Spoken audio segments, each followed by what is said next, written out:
Isa pong matinding pahayag ang umalingaw-ngaw dito sa mundo ng crypto matapos pong sabihin ng kilalang analyst na si All in Crypto na si XRP ay maaaring ang opportunity of a lifetime. Dahil dito muling nagliyab ang XRP Army at binigyang diin ang paniniwala po nila na si XRP ay may kakaibang kinabukasan. Pero ano nga ba ang dahilan kung bakit tinatawag siyang once in a lifetime opportunity? Kaya ayan po ang siyang ating pag-uusapan sa video na ito. Pero bago po tayo magpatuloy ay pakibasa na lamang po muna ang disclaimer dito po sa ibaba ng ating screen. Yan, bakit nga ba sinasabi nilang si XRP ay kakaiba?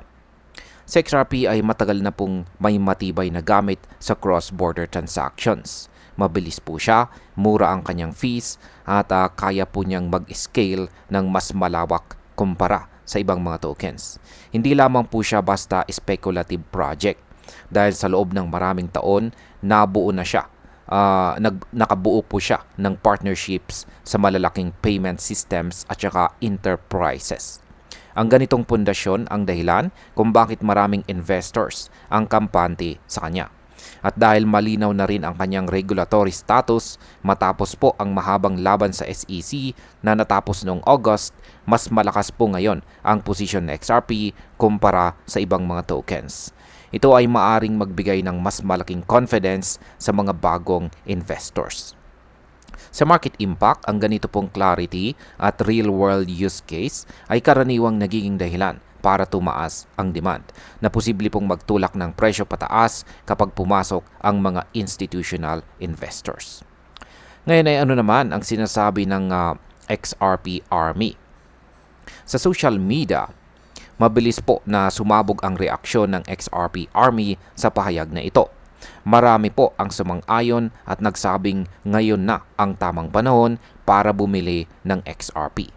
May ilang ding nagsabi na hindi lang ito once in a lifetime opportunity, kundi paulit-ulit na pagkakataon para sa malaki at pangmatagalang kita. May mga matitinding supporters na naniniwala na si XRP ay hindi lamang simpleng investment, kundi siya ang magiging pangunahing digital asset para sa global financial system sa mga darating na taon. Kahit may ilang skeptics na nananatiling nagdududa, mas nangingibabaw pa rin ang positibong pananaw ng community. Kaya sa market impact, kapag nananatiling mataas po ang confidence ng community, mas lumalakas ang posibilidad ng sustained buying pressure na posibleng magdala ng tuloy-tuloy na pag-akyat ng presyo. Ano naman po ang pwedeng mangyari kay XRP? Kapag isinama po natin ang strong fundamentals, regulatory clarity at posibilidad ng ETF approvals, malinaw po na si XRP ay nasa sentrong ngat-ngatan ng institutional interest.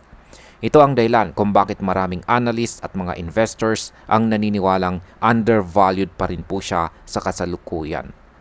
Kung papasok po ang malalaking pondo at tuluyang magbukas ang institutional demand, maaari itong magdala ng matinding rally para kay XRP.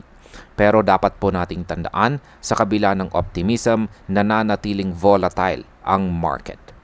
At bilang panghuli, ang opinion ko naman po tungkol dito ay ang pagsasabi na si XRP ay once in a lifetime opportunity rito mula kay All in Crypto ay may matibay na basihan. Nasa kanya ang kombinasyon ng malinaw na regulasyon, real-world adoption at posibleng institutional inflow sa mga darating na buwan. Ang ganito pong factors ay bihirang magsabay sa isang digital asset.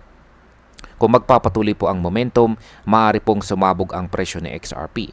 Pero kailangan pa rin po ng maingat na pagbabantay sa galaw ng market. Sa ngayon, malinaw na si XRP ay hindi lang simpleng altcoin, kundi isa sa pinakamalaking kandidato para sa susunod na malakas na bull run. Hanggang dito na lamang po tayo sa video na ito mga ka-crypto. Maraming salamat sa panonood.